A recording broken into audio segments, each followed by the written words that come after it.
Hello and welcome to Keep It Fictional, a special Halloween edition. I don't know how long I can stay in this hat, but we'll see. Anyway, today is also known as the week where I have a very good seasonal excuse to eat more candies and to make my coworkers talk about and read horror novels. Now I'm gonna review this horror, the head underneath it, because I can't do it anymore. But so welcome everyone to our book chat again. And there's always one person that is a lot more excited about the topic than anyone else. And this, I think, is my week to be excited and everybody to groan about what they have to talk about today. So I love horror novels, as many of you probably know. And it is very much tied to my love for books and my love for libraries because the very first book that I borrowed from my local library branch when I came to Canada, that is my own choice, so not like a classics that I was told that I should read, is Christine by Stephen King. And at that point, I'm pretty sure I have no idea who Stephen King is, but it was one that I found in the good old paperback spinners at my library. And I guess something about the cover, something about the synopsis that attracted me to this. And I remember reading it, loving it, and then went on and binge read a bunch of Stephen King novels. Now I'm very suspicious of what I actually got out of it because I don't like, now that I look at it, I'm like, there's no way that I understand what's going on in this book with my very questionable English at that point. But anyway, I loved it, and it started my love for books and probably my love for libraries. And I don't think I will be here talking to any of you and working in a library if not for this. So thank you, Mr. King, for inspiring that. And I think what at that point, like, being a teenager is scary enough. Being a teenager, coming to a new country, trying to learn a new language, trying to so-called make new friends when everybody in your high school already know one another, and like completely not know how anything worked in this place was mighty scary. And I think what horror novels very often does for those of us who love reading it is that it gives a little bit sense of control because I can watch someone go through like their fears and come out alive, and it feels a little therapeutic, like you feel like, okay, well, I can do this, I just give you a little bit more that you have some control over whatever scary things that is going on in your lives. And I think the other thing, of course, for horror novels, to me, people think about horror and they think about like blood and gore and screaming, and yeah, there's lots of that sometimes, but I think a lot of horror novels are very much about the people in the books. And to have a good horror novel, you need to have that good scary thing, but you also very much need to have that very well developed characters that the readers can identify with, that the readers care about, to stand up to whatever scary things that is out there. And I think for me, who love like a character driven novel, who really need the books to have good characters so that I can actually care about them and want to continue to read it. Horror novels does that really, really well, a good horror novels. So if this weekend you feel like picking up a horror novel and if Mr. King is the only person that you can think of, which there's nothing wrong with that, well, we have at least 5 other recommendations for you today from my fellow book lovers.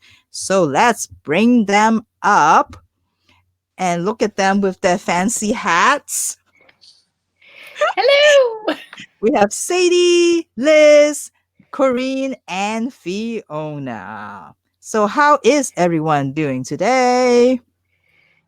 Doing Spooky. good. Very spooky. Feeling There are spooky? two. Feeling the spooky? Yeah. Before we start, I think we need to settle this sort of age-old debate. What is the best Halloween candy? This is easy. Okay, go. Okay, this is easy. Yeah, what is and your favorite? mine is always, from a child to an adult, was the mini versions of large adult candies. So your mini Twizzlers or your mini O. Henry bars. Everything else, garbage. Twizzlers, the adult candy. Twizzlers, the adult candy for civilized and elegant adults. Okay, Corene. I don't want mini versions of that. I don't want adult versions of that. No, thank you. It's the only Fiona, candy that I what eat. is That's it. Fiona? What is your candy of choice? Well, if a candy doesn't have chocolate and nuts in it, then it's not worth it. So I like Crispy Crunch, I think, is like the one that's sort of got that like good stuff in the middle. That's not helpful. And anything Reese's Pieces.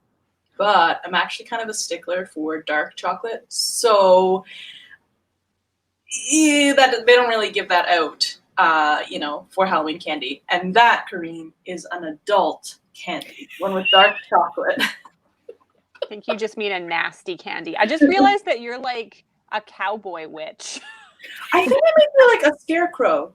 Oh, Yeah. gotcha. All about the crows these days. All about the crows. Sadie. So this usually any other time of the year, I love chocolate and I love caramel. So if you put those together, that is my ideal, like something chewy and caramely and chocolatey. I do love Reese's, not Reese's Pieces. I really love like the Reese's peanut butter cups.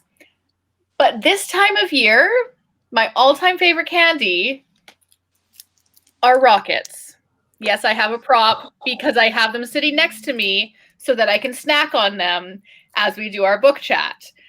They are not great. Yes, we agree. But despite what everyone says, each individual color does have a distinct flavor. Take it from someone who has literally separated them numerous times and eaten each individual one by itself. And I will buy a bag of these every year. I will eat the entire bag. I will make myself sick. And then I will do it again the next year. So my Halloween candy of choice are rockets. Oh, Sadie. And what's your favorite flavor? Ooh, the white ones or the purple ones? I think the white is You can't even pineapple. name the flavors. No, I think the white is pineapple and the purple is grape. The white Yeah. flavor and the purple flavor. All Yeah. right. I'll save them till last. I'll separate them all out and then I'll like make little piles so I have like a whole bunch of the one flavor. It's a good strategy. Thank you, Liz. I feel like everyone else is judging me quite harshly right now, so I appreciate your kind words. Anytime. Liz, tell us so that we can judge you. Oh, it's so hard to choose. So it was so agonizing. It was almost more than, what book do we pick for this week? Because I'll eat pretty much any candy if it's out on the table, in the staff room, at home, which is why I have not bought any Halloween chocolate yet this year. That being said, I do love the mini chocolate bars.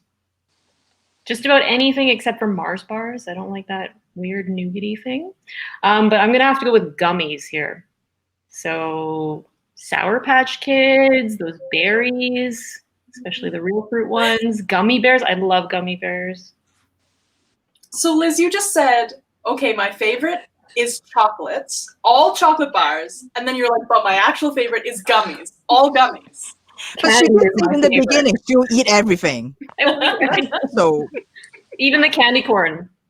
Oh, I'll eat the candy corn too. I will. stop. You and me, Sadie, we're cut Yeah. from the same cloth. Yeah. I have to say that with the candy corn, I can have significantly less of it before I start to feel sick than other candy. Because it's pure sugar. Yeah, that's all you need. How about you, Virginia? What's your favorite Halloween candy?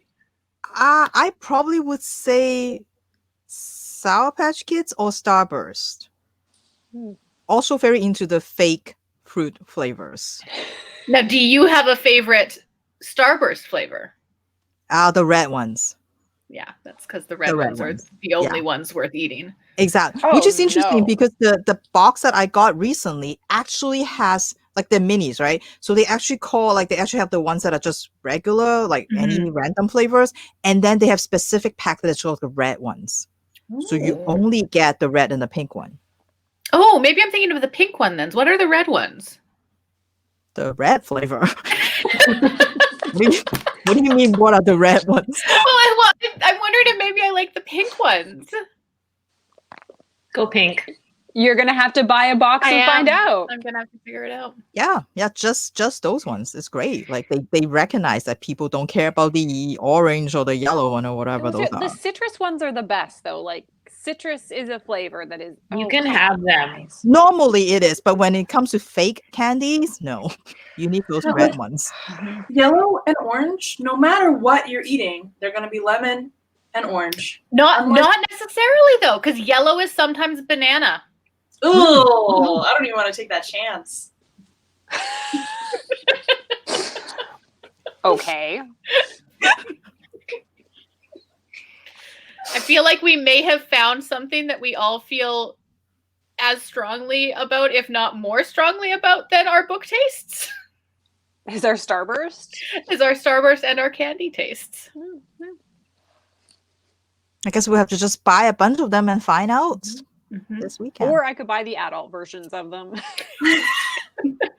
Or we could be the ultimate traders of like, we'll bring in all our candy and then just offload them onto give all the rockets to Sadie. Yeah, as children, we would have been an unstoppable team. But who eats the Tootsie Rolls? Oh, throw them straight in love the to garbage. See, there's always someone, apparently. It doesn't matter what, how gross it is. There's always someone who will eat it. And then the rest of it, we just give it to Liz because she will eat everything. Yeah, basically.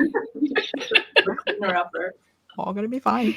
All right, well, should we get back to books then? Now that we're all like hungry for candies and we know what we're gonna do after this.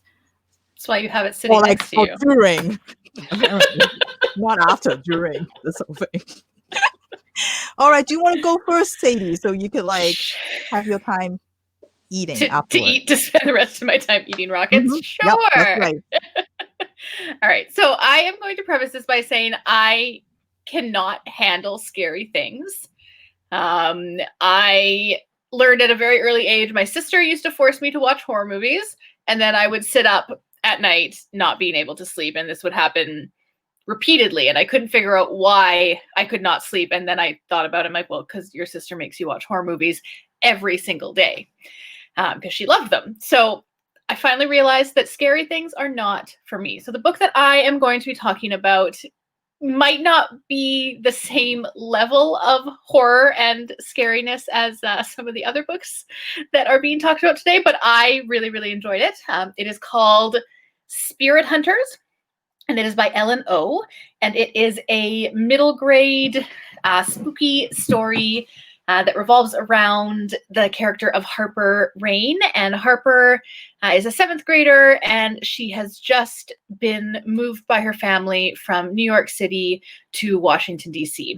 And they left this lovely air-conditioned apartment to move into this old house that the heating's broken, the air conditioning's broken, and it has kind of a creepy vibe to it right off the bat.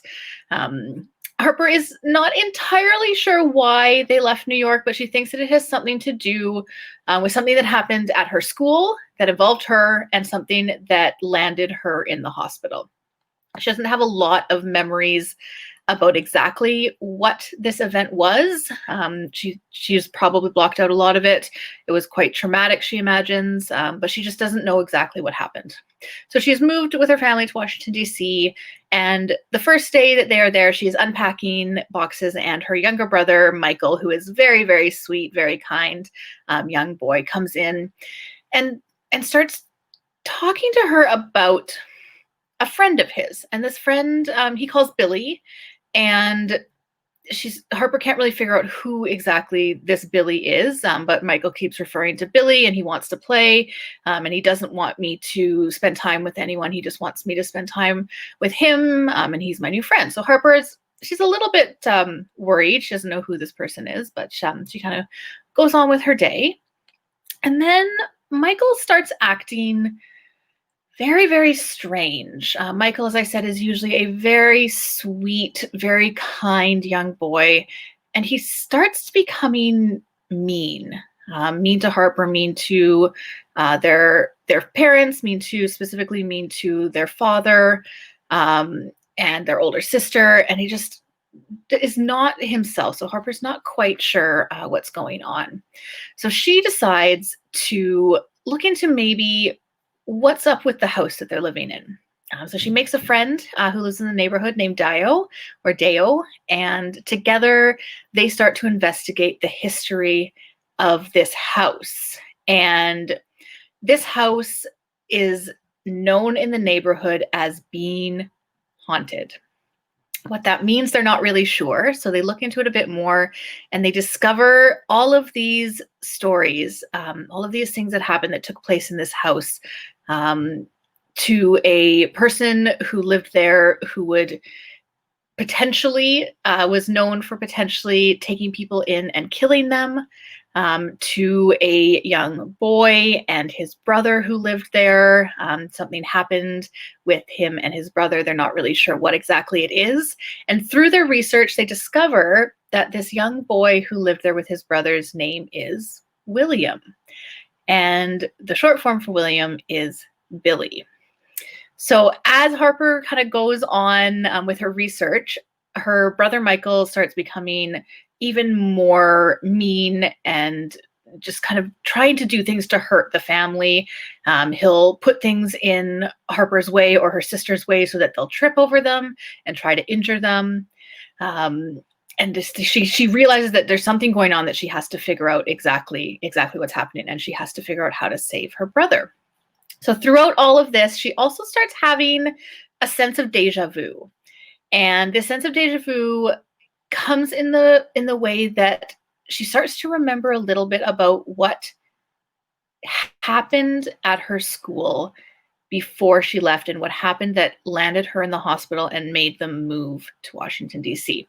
I'm not going to tell you what it is, but it is a very spooky story, and there are ghosts. There is a little bit of magic. Along with those ghosts, it takes the perspective of a Korean American family. One of the things that Harper is really excited about moving to Washington, D.C. is that her grandmother lives nearby, but because her mother and her grandmother are estranged, she doesn't get to see her.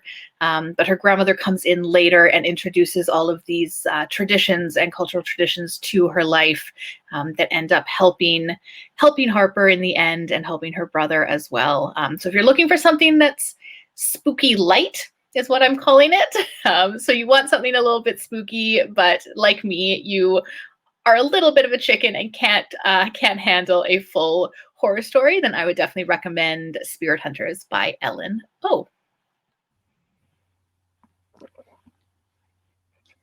I actually find that book fairly Yeah. good spooky. Yeah. It's a Mhm. good Ghosts spooky for a freak me kid's book. out. Like there's And- something about ghosts that really freak me out. So I think that aspect of it was spooky enough. And there's a couple scenes in there. I'm like, whoa. I know Corene knows what I'm talking about. Like, what? Mhm. What? Like, It's like an upper middle, like upper, like 5, 6, 7 book. Like I'd say it's a middle grade book.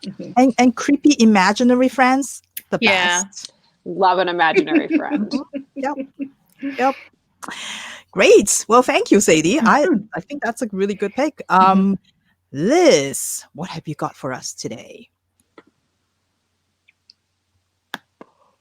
Well, today I have a book that's been considered an homage to Henry James's The Turn of the Screw. And this one is Ruth Ware's The Turn of the Key. Now, one might consider this sort of a haunted house story, and definitely hits a lot of tropes in the horror and haunted house story genre. So the book opens with Rowan in prison. She is awaiting trial for murder. Now her story unfolds as she is writing from prison to an attorney that she hopes will take her case because she claims that she is innocent. Now to backtrack as to what events led up to her landing in prison, she had applied for and got a live-in nanny position that was beyond her wildest dreams at that point. She may have embellished a little bit on her credentials, but point being, she got the position. She was super happy. It came with a generous salary, and she was to live in a beautiful mansion called Heatherbrae House. So she would be the live-in nanny for a professional couple that was frequently away from the home. And this home was situated in the Scottish Highlands, absolutely luxurious, and was an old Victorian-style house that was renovated into a smart home. You know, one where your fridge will tell you when you're running low on milk and put it on your grocery list, where you can give voice commands to adjust the temperature, the air conditioning, heated floors, lights, the whole deal. And on top of that, there was a beautiful, large, sprawling property around the house. The only thing being was that it was a little bit out of the way, but that was okay. Gorgeous house. She would have everything she needed and that generous salary while taking care of 2 young girls. Now, she arrives at the house, thinks it's beautiful, decides to start her job, the kids are well behaved. And then over time, she starts to notice some strange things. There's whispered rumors in the community about the house potentially being haunted. There's unexplained noises in the middle of the night that cause Rowan to lose sleep. There is the hot Scot handyman, who is a welcome distraction. However, as she loses sleep and keeps hearing these noises, her paranoia starts to grow. And as the reader, we start to wonder, is she being a reliable narrator? There's also secret and forbidden spaces, not just on the property, but also within the house. So if you enjoy a sort of modern Gothic take on horror, paranoia, unreliable narrators, claims of innocence over a murder, if you like stories that involve creepy children, the Washington Post bills this as the governess alone with weird children in an isolated house story, then this one may be up your alley. I found this one to be low on gore, but high on paranoia and suspense, which is exactly the type of story I enjoy. So if you like an easy read, a breezy read that's a page turner, but still scary, you might want to try out Turn of the Key by Ruthware.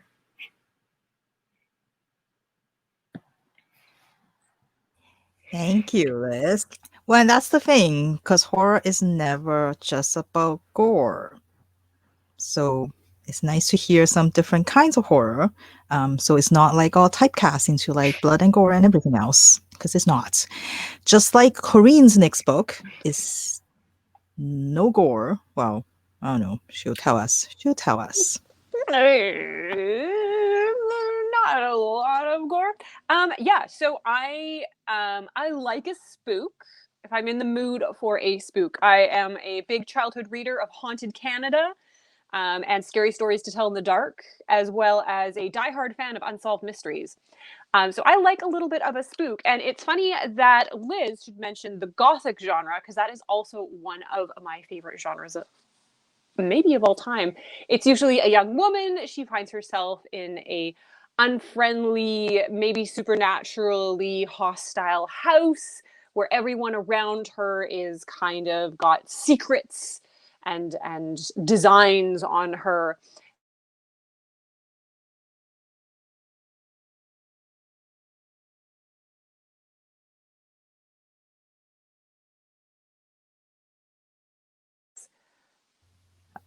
Am I still you back? here? I'm back. You're back? It's like Okay. I never left. Okay, all right. At what point did I cut off?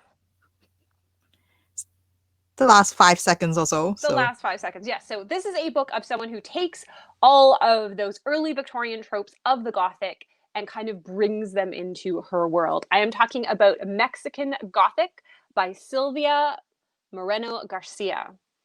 And this is maybe one of my top picks of the year. It is about Noemi Taboada, who is a young, sharp, stylish socialite. And she is living the high life in 1950s Mexico with her bright red lipstick, her beautiful gowns, and her handful of boyfriends. She is called into her strongman father's office and given a little bit of a mission. Her cousin, Catalina, recently embarked on a whirlwind romance with an Englishman and was whisked away after the marriage to his estate somewhere in the countryside, very, very secluded from the rest of the world, to his estate called High Place. They haven't heard from Catalina in a little while, but they figure she's a newlywed. She's probably busy. So when they get the letter from her, they are a bit concerned. The letter from her cousin is full of suspicion. She's terrified. She says that her life is in danger. It seems like the ramblings of a mad woman. Without wanting to insult her new husband's family, Noemi's father decides to send her on a little trip to check up on her cousin and try and suss out what is really happening there. Noemi kind of glides to the rescue and ends up in this strange, secluded town with only one street. It was a former mining town, which made the Doyle family, Catalina's new married family, very, very rich, but at the cost of many, many lives. Noemi is taken to the family ancestral seat, where the Doyle family reigns in memoriam. She meets Virgil, Catalina's slinky, seductive husband. She meets the cold, cruel aunt. And above all, she meets the ailing patriarch whose wails of pain in the night shudder through the entire house. Now, Noemi has come to rescue her cousin, but who is going to rescue Noemi from this awful, cruel family with their designs on her and this strange, dilapidated house that seems to pulse with a strange energy and the strange visions and omens that happen when she sleeps? This is very much a Gothic horror story. It is very psychological, a little supernatural, a little ghosty. And I think Virginia and I have both read this one and really, really enjoyed it. So if you're looking for I'd say medium high spook this season, this is definitely one to check out.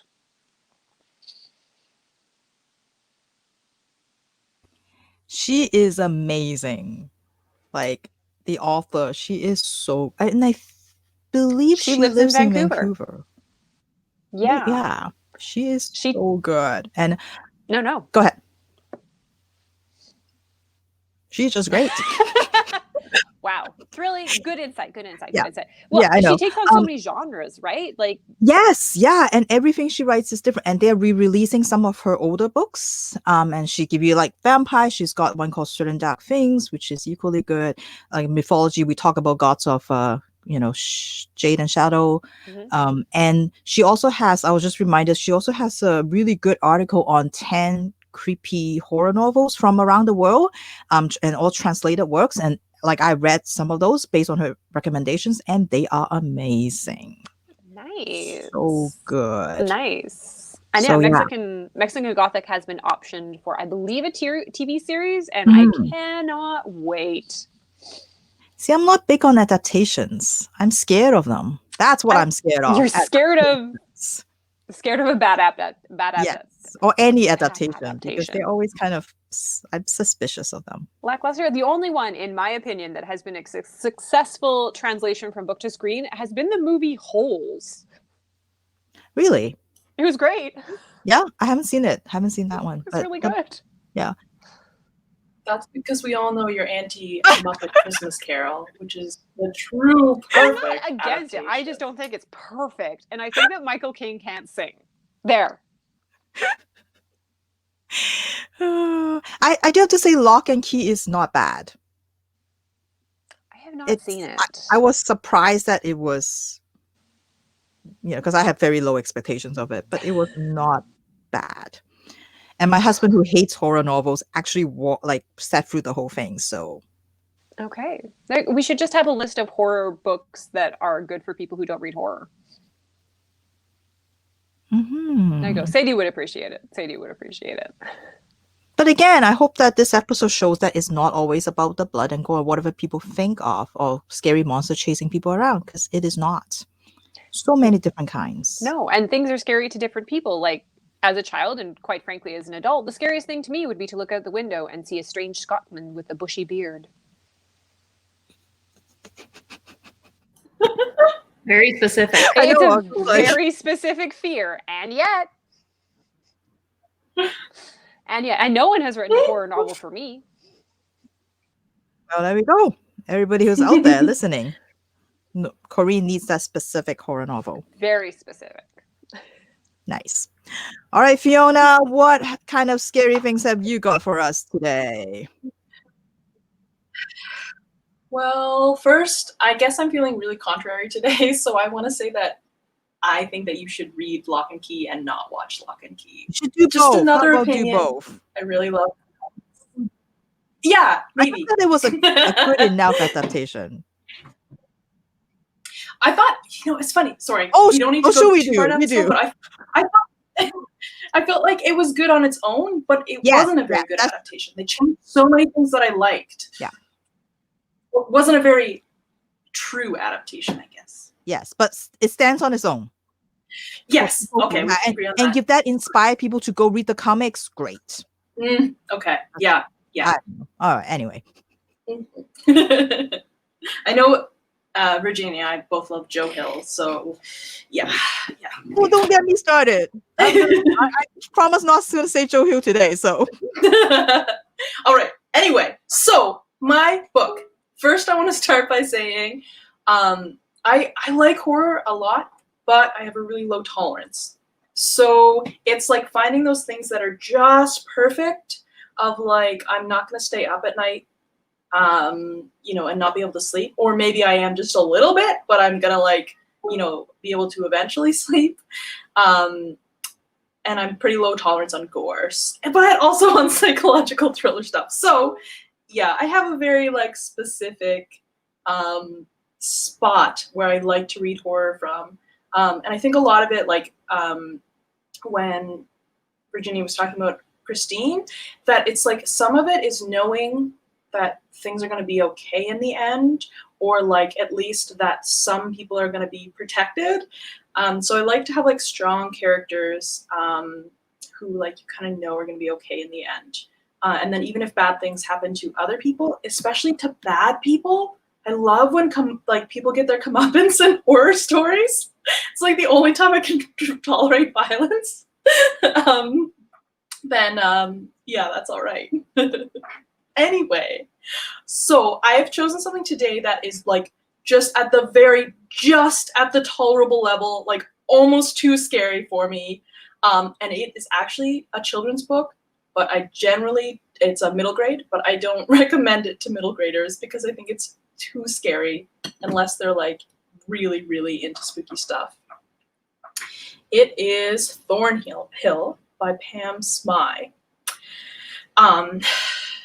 It is also sort of draws from Gothic literature a lot, but it is very different than the other things we've been talking about in that it is a hybrid novel and graphic novel. So we have two storylines. One of them is illustrated and one is a journal. So the illustrations are about Ella, who is in the present day. And she has just moved to this new home, and her mother is absent and her father is a workaholic and never around. Then the letters are coming from Mary, who is in the early 80s, a big throwback, and she lives in Thornhill, this soon-to-be defunct orphanage.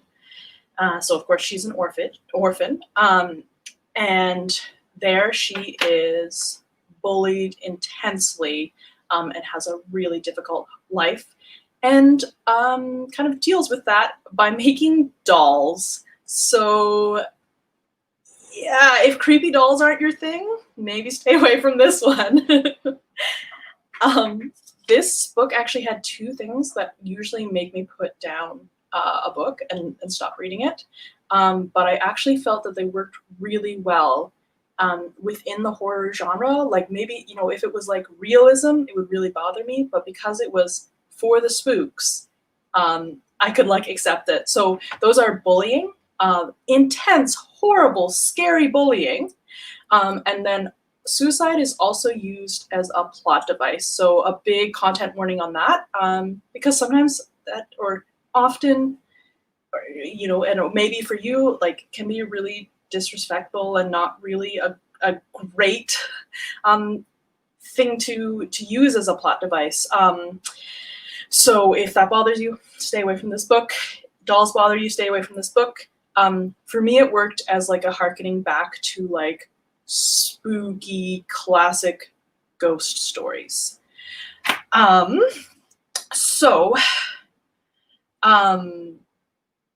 These two stories eventually kind of become intertwined.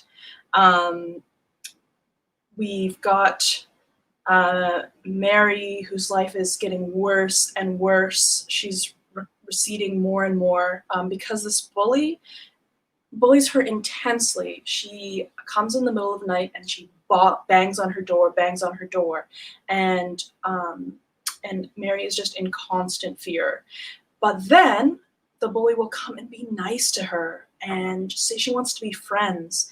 And she gets the other kids to do this as well, this like constant flipping back and forth, which like, you know, even outside of like ghosts and spooky things, that like psychological damage that this child is like orchestrating, really spooky and awful and scary. So, and then on the other side, things seem a little bit better for Ella till she gets kind of like taken in by this spooky building next door, which is of course Thornhill, which is now abandoned. And Ella starts to find these dolls all strewn around, and she thinks that she sees something or someone.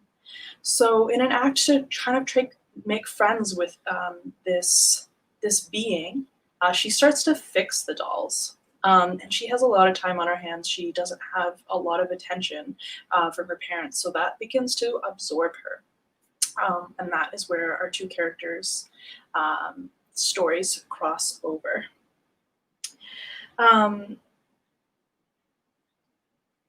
Yeah, again, it's like, I'm recommending it because it's just that perfect spook level. I sat in bed and I read the whole thing. It's like 522 pages, but a lot of those are like comics.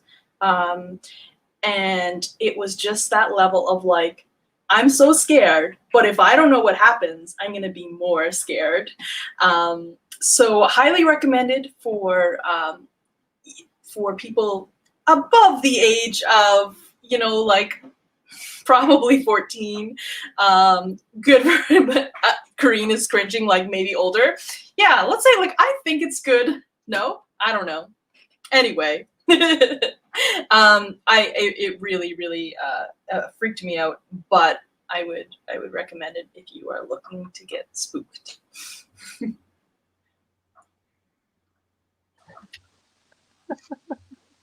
Nice. I think I don't know how many times you said the word spook in that description. But I think like we get the point. It's spooky, which I haven't read yet, so I have to go pick that up.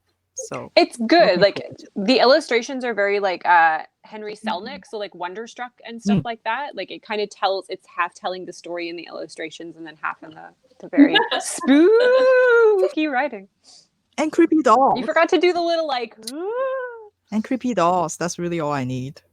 No, I don't actually need I creepy love a dolls. haunted doll. I don't know. I'm suspicious of creepy They were dolls, really so. good because it was like, oh, is this endearing? Is this lovely that she like makes these miniatures, or is she really scary and messed up? Leaning towards the second, but Yeah. We had I think my grandmother, when I was a child, gave me a doll whose eyes open and shut depending on like where you and like why. And I think my mom came home one day, and I was probably about 3, and she's like, because Grandma was visiting, she's like, "Oh, bring out Grandma's doll." It's like, "Oh, she's not here anymore." And I was like, "Well, where did you put her?" "I shut her in the closet. She can't get me now."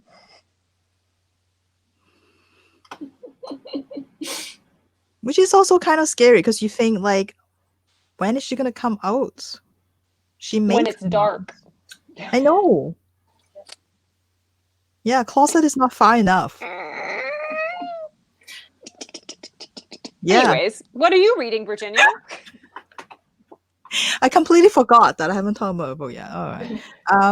Okay. So just because I can narrow things down because I'm bad at this, very bad at this, I just need to give a quick shout out. This book, I would have talked about this book, but I couldn't because it's kind of out of print and the library doesn't have it because I can't get a copy. But you can ILL it because interlibrary loan's amazing. So if you do want like the best, I think the best horror that I read is The Caretaker of Longview by David Selsterman. But so to do check that out, but this is not the book I am supposed to talk about.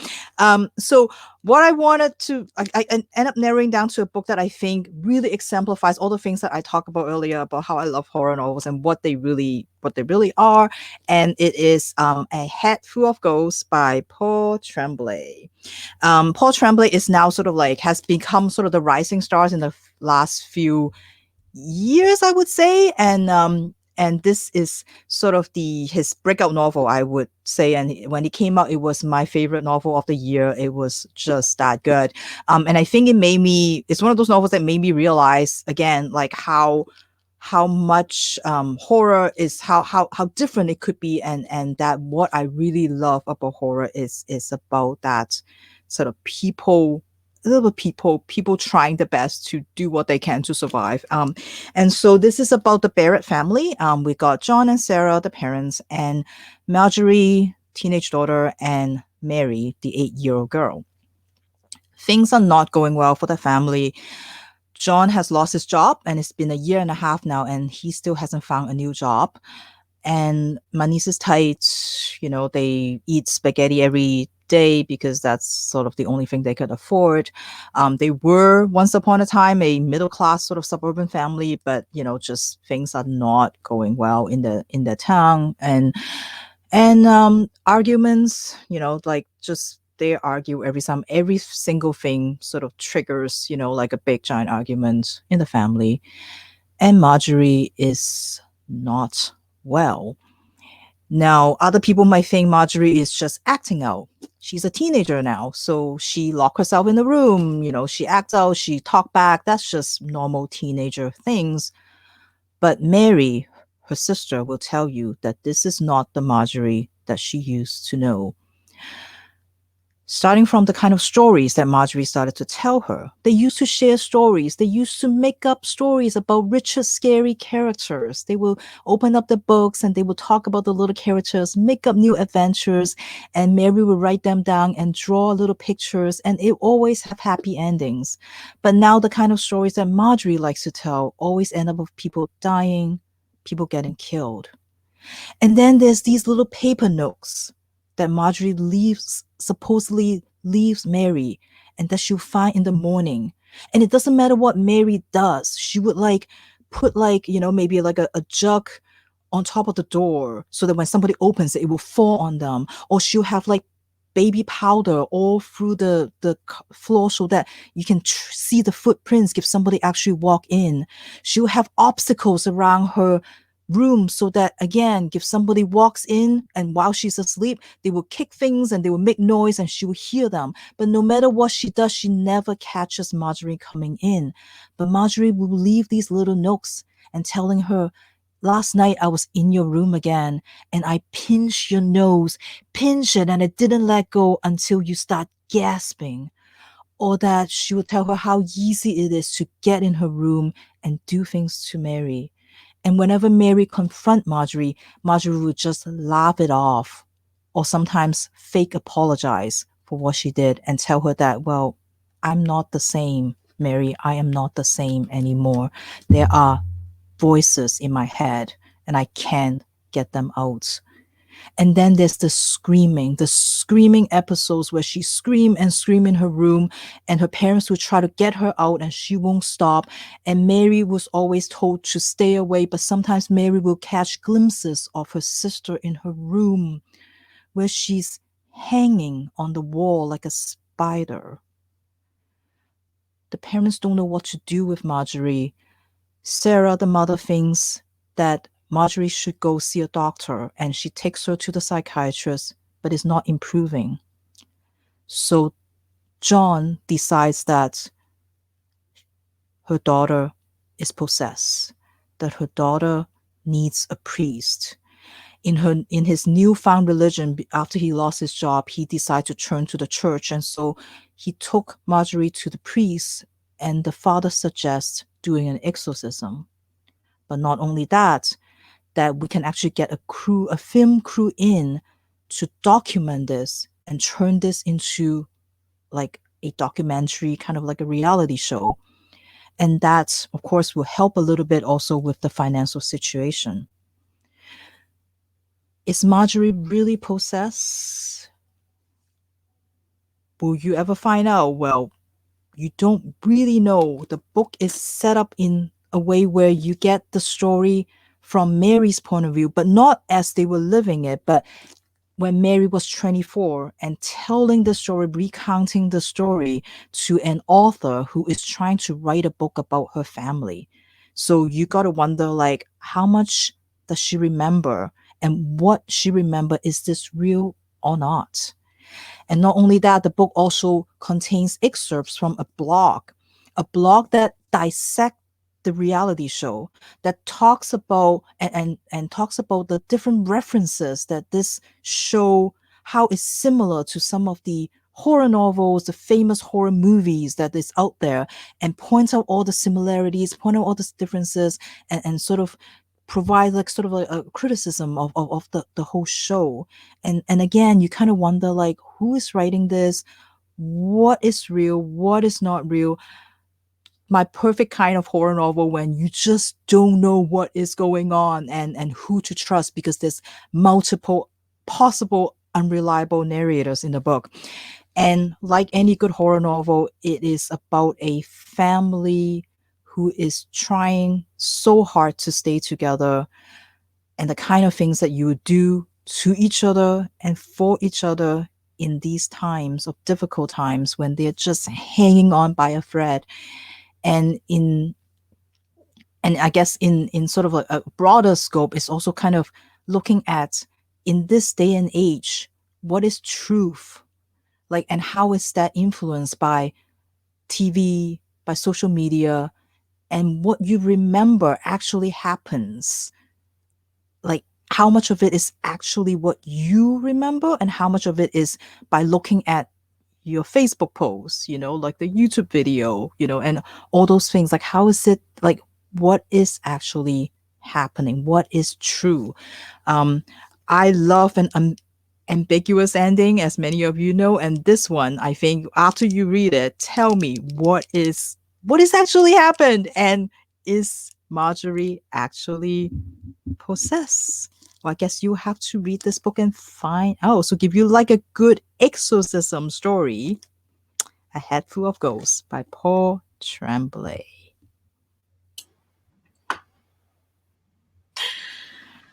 Oh yeah, a good exorcism story. A good exorcism story. That is. Anyway, so thank you all of you for sharing some freaky, spooky story, all different kinds, all different flavors, just like the candies. And I just need to ask Sadie, how many rocket did you eat? Because I keep seeing you. Your mouth keeps moving as we talk. I think there were 4 or 5 packets. Packets, she It's not said. that bad. Yeah. Yeah. I made the choice this year, instead of buying like the actual big bag of rockets, I just went to the bulk section. And so I have significantly less rockets this year than I usually do, which is probably for the best. Yeah. Right. Well, we will let you go so you can go and eat more of your rockets and perhaps go and buy more. So again, everyone, happy early Halloween to all of you. I'm gonna put on my panda hat while you guys said bye.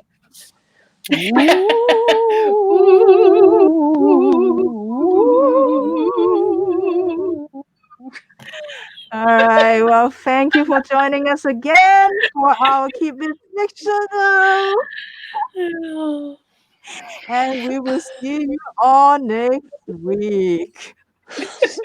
Bye. Just looks so angry. It's an angry panda bear.